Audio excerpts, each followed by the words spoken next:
हम cholinergic drugs के बारे में पढ़ रहे थे और कोलिनर्जिक ड्रग्स के अंदर हम अभी जो फिलहाल डिस्कस कर रहे थे प्रीवियस लेक्चर के अंदर वो था मस्कैरेनिक एक्शंस हम डिस्कस कर रहे थे एसिटाइलकोलिन के।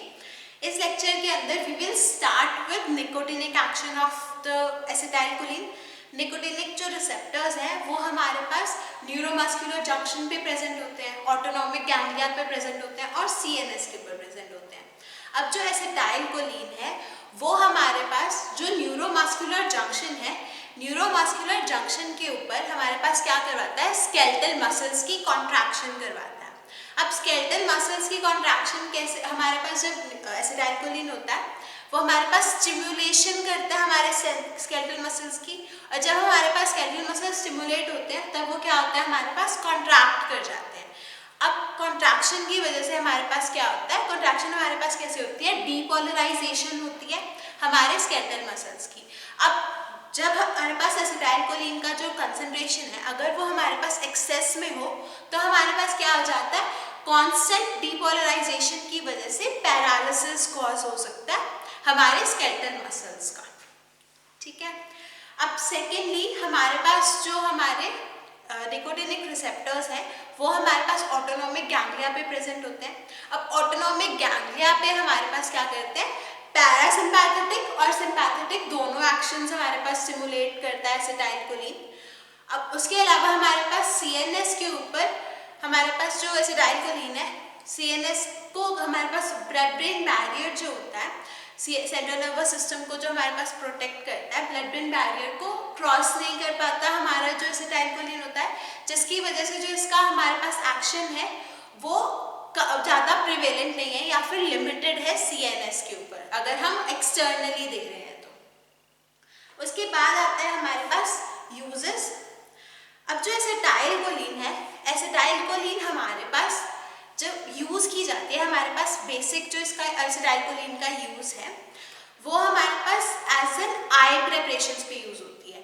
तो क्या होता है, अगर हमारे पास एसिटाइलकोलिन अगर हम इंट्रावेनसली एडमिनिस्टर करें, अगर हम एसिटाइलकोलिन को इंट्रावेनसली एडमिनिस्टर करें तब हमारे पास जो हमने कोलिन एस्टरेजेस के बारे में पढ़ा था तब वो क्या करती है, हमारे पास जो ब्यूटेराइल कोलिन एस्टरेज है, हमारे पास जो फॉल्स कोलिन एस्टरेज होती है वो हमारे पास क्या करती है, हमारे एसिटाइलकोलिन के साथ बाइंड करके उसको मेटाबोलाइज करवा देती है।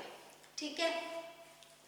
और हमारे पास जो अगर हम उसको ओरली एडमिनिस्टर करें एसिटाइलकोलिन को तब हमारे पास क्या होता है, जो हमारी ट्रू एसिटाइलकोलिन एस्टरेज एंजाइम है वो क्या करती है, हमारे पास मेटाबोलाइज करवा देती है एसिटाइलकोलिन को। तो इसी वजह से हमारे पास एसिटाइलकोलिन थेराप्यूटिकली एक्सटर्नली नहीं दी जाती, क्योंकि क्या हो जाता है, हमारे पास एसिटाइलकोलिन जो है वो हमारे पास मेटाबोलाइज हो जाती है एसिटाइलकोलिन एस्टरेज की वजह से और ब्यूटेराइलकोलिन एस्टरेज की वजह से।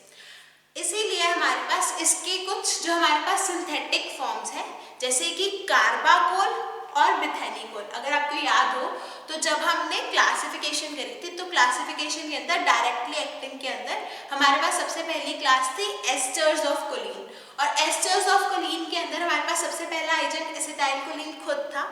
सेकेंड जो हमारे पास एजेंट था दैट वाज कार्बाकोल, और थर्ड हमारे पास बिथेनिकोल। अब ये जो कार्बाकोल और बिथेनिकोल है इनका जो स्ट्रक्चर होता है वो हमारे पास एसिटाइलकोलिन के जैसा होता है, लेकिन जो एसिटाइलकोलिन एस्टरेज एंजाइम है वो हमारे पास बाइंड नहीं कर पाती बिथेनिकोल और कार्बाकोल के साथ, जिसकी वजह से हमारे पास इसका जो कार्बाकोल और बिथेनिकोल है, जिस हमने सारे एक्शंस पढ़े, मस्कैरेनिक एक्शंस पढ़े और निकोटिनिक एक्शंस पढ़े, ये दोनों एक्शंस हमारे पास कार्बाकोल और बिथेनिकोल के अंदर ज़्यादा प्रिवेलेंट है और हमारे पास थेरेपेटिकली यूज़ किया जाता है। लेकिन हमारे पास कुछ यूज़ किया जाता है एसिटाइलकोलिन का। एसिटाइलकोलिन को as a 1% topically eye preparation की तरह यूज़ किया जाता है। अगर हमने जब पढ़ा था, अगर आपको याद हो तो हमने मस्कैरेनिक एक्शन पढ़ा था एसिटाइलकोलिन का आई के ऊपर, तब हमने पढ़ा था कि जो एसिटाइलकोलिन है वो हमारे पास क्या करता है, जब हमारे पास एक्ट करता है आई के ऊपर, तब हमारे पास कंस्ट्रिक्शन करवा देता है प्यूपिल की। और हमारे पास जो कंस्ट्रिक्शन ऑफ प्यूपिल है वो हमारे पास बेनिफिशियल होती है in case of some eye surgeries. तो कुछ आई सर्जरीज के टाइम पे 1% एसिटाइलकोलिन का सोल्यूशन यूज किया जाता है as a for constriction of pupil. ठीक है, अब जो हमारे पास कार्बाकोल और मिथानिकोल है ये हमारे पास रेजिस्टेंट है एसिटाइलकोलिन एस्ट्रेजेस के लिए। जो हमारे पास दोनों कोलिन एस्ट्रेजेस है, ट्रू और फॉल्स, दोनों के लिए हमारे पास जो कार्बाकोल है और मिथानिकोल है ये दोनों हमारे पास रेजिस्टेंट होते हैं।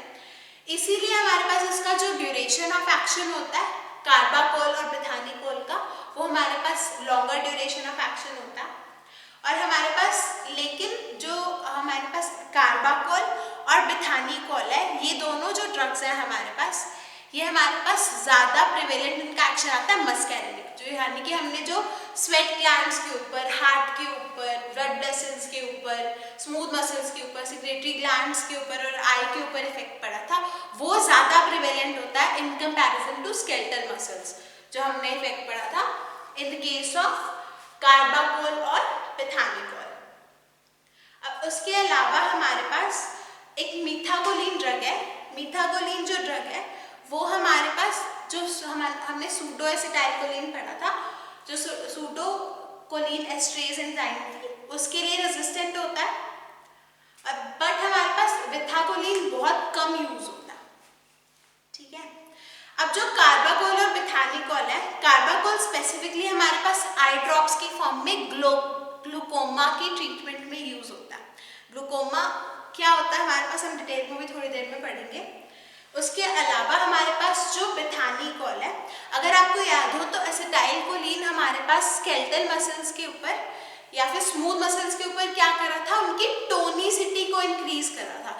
तो जो हमारे पास हाइपोटोनिया हो जाता है यानी कि टोन में डिक्रीज आ जाता है स्मूथ मसल्स की, उसके अंदर हमारे पास हाइपोटोनिया ऑफ ब्लैडर के केस में, हाइपोटोनिया ऑफ गैस्ट्रोइंटेस्टाइनल मसल्स के केस में, हाइपोटोनिया ऑफ यूरिनरी ब्लैडर के केस में, जब हमारे पास अगर आपको याद हो तो यूरिनरी ब्लैडर के केस में हमने पढ़ा था कि हमारे पास वॉइडिंग जो है या फिर एक्सक्रीशन जो है यूरिन की, उसको हमारे पास एनहांस करता है स्फिंक्टर्स को रिलैक्स करके एसिटाइलकोलिन। तो सेम हमारे पास जो मिथानिकोल है, मिथानिकोल भी हमारे पास स्फिंक्टर्स को रिलैक्स करता है। और हमारे पास जो अगर कोई पेशेंट का यूरिन रिटेंशन हमारे पास प्रॉब्लम है तो यूरिन रिटेंशन में हमारे पास यूरिन जो है वो वॉइड हो जाएगा या फिर एक्सक्रीट हो जाएगा। और इसके अलावा हमारे पास ड्राई माउथ की ट्रीटमेंट के लिए जिसको हम बोलते हैं जीरोस्टोमिया। सो जीरोस्टोमिया की हमारे पास जो जीरोस्टोमिया होता है हमारे पास ड्राई माउथ, और ड्राई माउथ की ट्रीटमेंट में हमारे पास क्या यूज होता है, एसिटाइलकोलिन और मिथानिकोल। और इसके अलावा हमारे पास जो गैस्ट्रोइंटेस्टाइनल स्मूथ मसल्स हैं उनकी हाइपोटोनिया के अंदर भी हमारे पास क्या यूज होता है, एस्टर्स ऑफ कोलिन यानी कि कार्बाकोल और मिथानिकोल। कुछ साइड इफेक्ट्स आते हैं हमारे पास, एक्सेसिव सेलिवेशन होने लग जाती है, डायरिया हो जाता है, फ्लशिंग हो जाती है हमारे पास, स्वेटिंग है, ब्रेडिकार्डिया है, हाइपोटेंशन है और ब्रोंकोस्पाज्म्स हैं हमारे पास ड्यू टू यूज ऑफ। अब हमारे पास हमें जो इफेक्ट्स चाहिए उसके अलावा जितने हमारे पास मस्कैरिनिक इफेक्ट्स आते हैं हमारे कोलिनर्जिक ड्रग्स के, वो सारे हमारे पास क्या हो जाते हैं, जो साइड इफेक्ट्स है वो। अब इसके अलावा हमारे पास जो सेकेंड क्लास ऑफ ड्रग्स थी हमारे पास कोलिनर्जिक अल्कलॉइड्स, अब या फिर कोलिनोमिमेटिक अल्कलॉइड्स। अब कोलिनोमिमेटिक अल्कलॉइड्स के अंदर हमारे पास जो सबसे पहला एजेंट था वो था पाइलोकार्पिन। अब पाइलोकार्पिन हमारे पास पाइलोकार्पस स्पीशीज से मिलता है। पाइलोकार्पस एक ट्री है हमारे पास, उसकी लीव्स से हमें पाइलोकार्पिन मिलता है। अब जो पाइलोकार्पस माइक्रोफिलस होता है उससे हमें पाइलोकार्पिन मिलता है। ठीक है, अब जो पाइलोकार्पिन होता है उसके भी मस्कैरिनिक एक्शंस जो है वो ज़्यादा प्रिवेलेंट है in comparison to nicotinic actions. हमारे पास जो पाइलोकार्पिन ड्रग है, पाइलोकार्पिन हमारे पास ब्लड ब्रेन बैरियर को क्रॉस कर लेता है और हमारे पास CNS ब्लाइंडनेस इफेक्ट्स आते हैं इसके कुछ। उसके अलावा हमारे पास पाइलोकार्पिन की जो एडमिनिस्ट्रेशन है वो हमारे पास मियोसिस कॉज करती है, यानी कि कॉन्स्ट्रिक्शन कॉज करती है हमारे पास प्यूपिल की। उसके अलावा हमारे पास सिलियरी मसल्स की हमारे पास कॉन्स्ट्रिक्शन करवाती है। हमारे पास अकोमोडेशन, हमारे पास जो इंट्राऑक्यूलर प्रेशर है उसमें फॉल हो जाता है।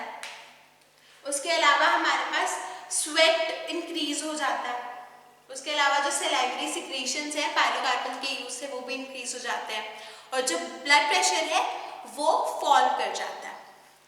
ठीक है, अब जो पाइलोकार्पिन है, पाइलोकार्पिन हमारे पास इसका ये हमारे पास एनालॉग होता है एसिटाइलकोलिन का। तो जो एक्शंस हमारे पास एसिटाइलकोलिन के आते हैं वो ही सिमिलर एक्शंस हमारे पास पाइलोकार्पिन के आते हैं, लेकिन फर्क क्या है, हमारे पास जो एसिटाइलकोलिन है उसके हमारे पास मस्कैरेनिक और निकोटिनिक दोनों एक्शंस आते हैं, लेकिन जो पाइलोकार्पिन है, पाइलोकार्पिन सिर्फ हमारे पास मस्कैरेनिक इफेक्ट्स देता है। ठीक है, अब हमारे पास जो पाइलोकार्पिन है, पाइलोकार्पिन हमारे पास ग्लूकोमा की ट्रीटमेंट में यूज होता है। So glaucoma one of the important हमारे पास डिसऑर्डर्स है ग्लूकोमा। अब ग्लूकोमा में होता क्या है, हमारे पास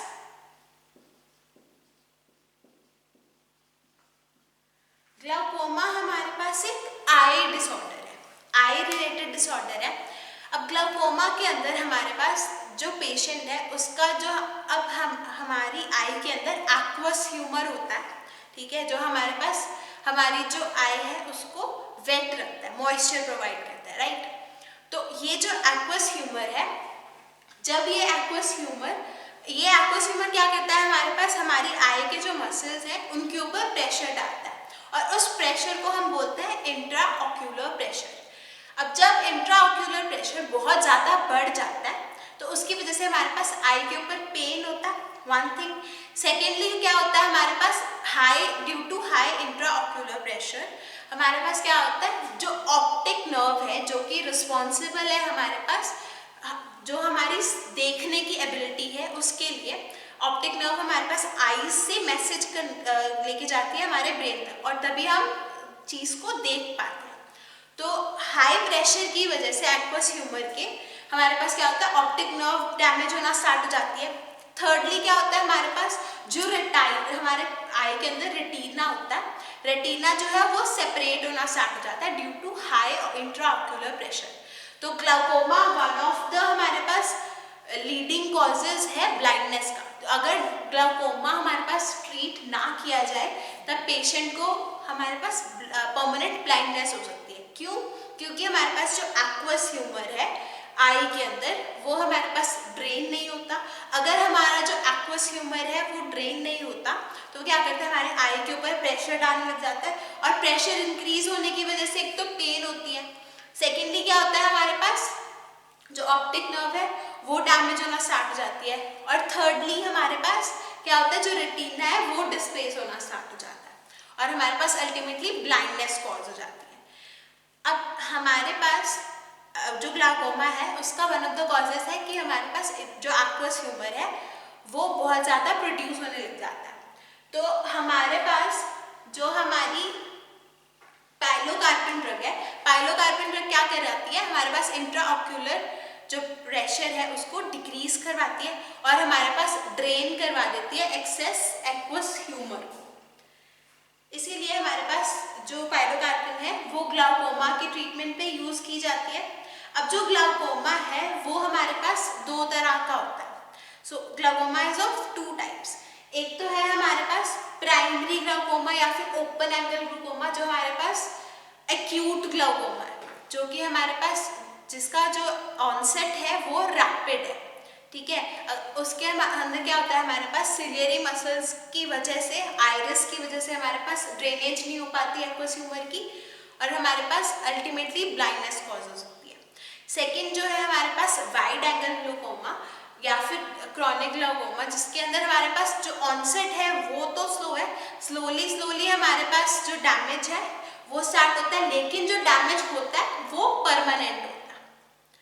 ठीक है, और जो हमारे पास जो क्रॉनिक ग्लाउकोमा है उसके अंदर हमारे पास 90% चांसेस होते हैं कि ब्लाइंडनेस हो जाती है, और क्योंकि इनिशियली जो पेशेंट्स है वो हमारे पास इतना ध्यान नहीं रखते कि उनको पेन हो रहा है या फिर किस वजह से पेन हो रहा है। तो जब तक हमारे पास कंडीशन बहुत ज़्यादा खराब हो जाती है तभी जो पेशेंट्स हैं वो हमारे पास ग्लूकोमा के ट्रीटमेंट के लिए आते हैं।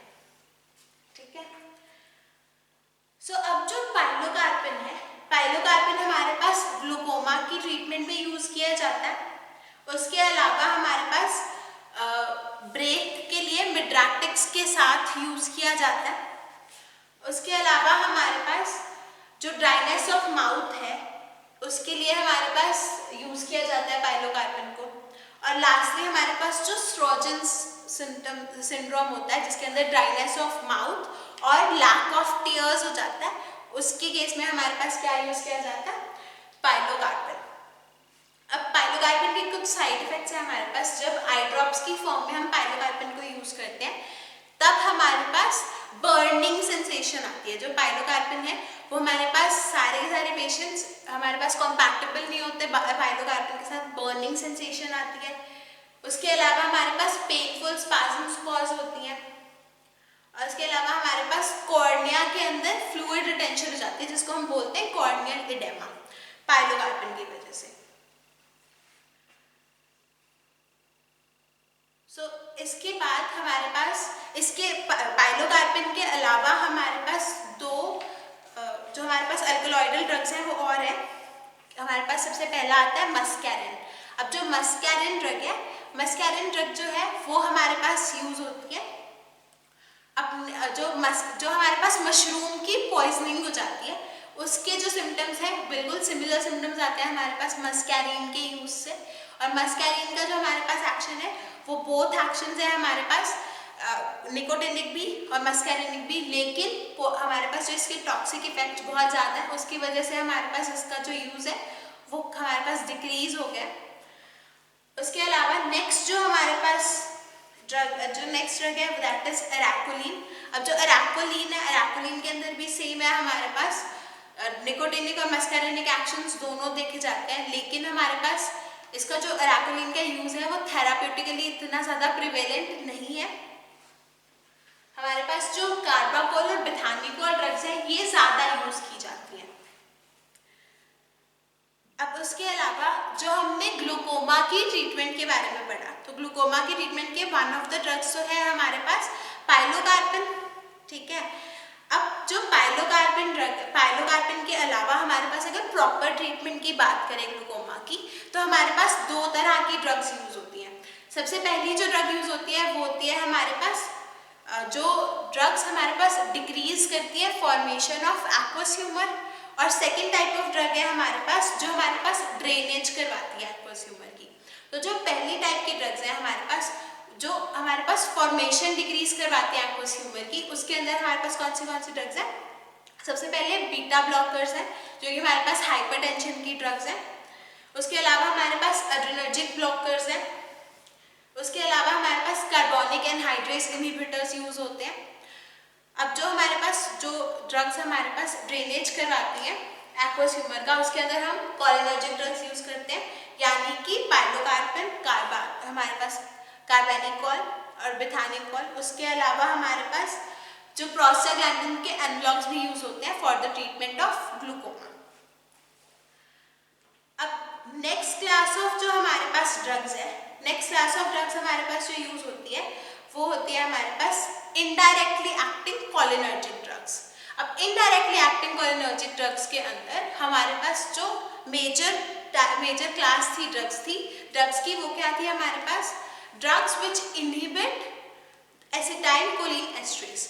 तो हमने जब फर्स्ट लेक्चर के अंदर पढ़ा था कि हमारे पास एक एंजाइम है जो कि रिस्पॉन्सिबल है एसिटाइल कोलिन के मेटाबॉलिज्म के लिए। हम एसिटाइल कोलिन हमें पता है कि हमारी बॉडी का जितना भी पैरासिम्पैथेटिक एक्शन हो रहा है वो किसकी वजह से हो रहा है? एसिटाइल कोलिन की वजह से। अब हम एसिटाइल कोलिन को एक्सटर्नली नहीं दे सकते। क्यों? क्योंकि हमारे पास जो एसिटाइल कोलिन एस्ट्रेस एंजाइम है वो हमारे पास एसिटाइल कोलिन को क्या कर देती है? मेटाबोलाइज कर देती है। तो अगर हम जो एंजाइम हमारे पास रिस्पॉन्सिबल है एसिटाइल कोलिन के मेटाबॉलिज्म के लिए, अगर हम उसी को इनहिबिट कर दें तब हमारे पास एसिटाइल कोलिन का जो लेवल है बॉडी में वो इंक्रीज हो जाएगा और हमारे पास सारे के सारे जो एसिटाइलकोलिन के एक्शंस हैं वो हमारे पास बॉडी में हमारे पास शो होने लग जाएंगे, राइट। सो हमारे पास जो अभी हमारे पास वर्क कैसे करती हैं जो एसिटाइलकोलिन एस्ट्रेस इनहिबिटर्स हैं, वो हमारे पास रिजेंबल करते हैं एसिटाइलकोलिन को, ठीक है। एसिटाइलकोलिन का जो स्ट्रक्चर है बिल्कुल सिमिलर स्ट्रक्चर होता है हमारे पास जो एसिटाइलकोलिन एस्ट्रेस इनहिबिटर्स हैं उनका, राइट। तो अभी वो क्या करते हैं, हमारे पास एसिटाइलकोलिन एस्ट्रेस के साथ बाइंड कर जाती है हमारी ड्रग्स और फिर क्या करती है, उनका जो स्ट्रक्चर है उसको इनएक्टिवेट कर देती है, ठीक है। अब हमारे पास जो एसिटाइलकोलिन एस्ट्रेस एंजाइम है वो हमारे पास कुछ ऐसी होती है। एसिटाइलकोलिन एस्ट्रेस एंजाइम के ऊपर हमारे पास दो साइट्स होती हैं जहाँ पे हमारी ड्रग्स जो है वो बाइंड करती है, राइट। अब हमारे पास एक जो साइट है वो होती है हमारे पास एनायनिक साइट और एक साइट जो होती है वो होती है हमारे पास एस्टेरेटिक साइट।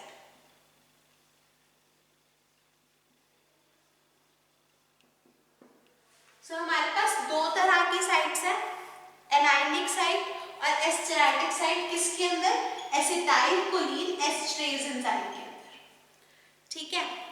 अब जो हमारी एड्रोफोनियम ड्रग है, एड्रोफोनियम जो ड्रग है वो हमारे पास सिर्फ और सिर्फ कहाँ पे बाइंड करती है, एनायनिक साइट पे,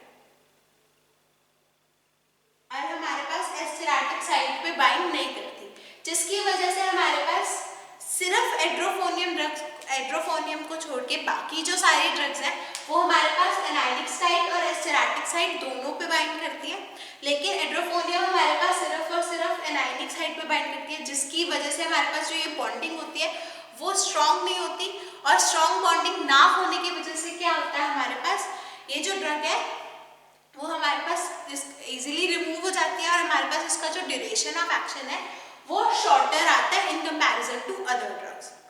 अब उसके अलावा हमारे पास जो ऑर्गेनोफॉस्फेट्स हैं, ऑर्गेनोफॉस्फेट्स हमारे पास एस्टेरेटिक सिर्फ और सिर्फ एस्टेरेटिक साइट्स पे बाइंड करते हैं, लेकिन हमारे पास एस्टेरेटिक जो साइट है उसके ऊपर क्या करते हैं, हमारे जो ऑर्गेनोफॉस्फेट्स हैं, ऑर्गेनोफॉस्फेट्स हमारी जो एस्टेरेटिक साइट है उसके ऊपर उसको फॉस्फोराइलेट कर देते हैं। फॉस्फोराइलेशन की वजह से जो हमारे पास बॉन्ड बनता है उसके ऑर्गेनोफॉस्फेट्स का वो स्ट्रॉन्गर बनता है, जिसकी वजह से हमारे पास लॉन्गर एक्टिंग आता है और परमानेंट एक्शन आता है इन द केस ऑफ ऑर्गेनोफॉस्फेट्स।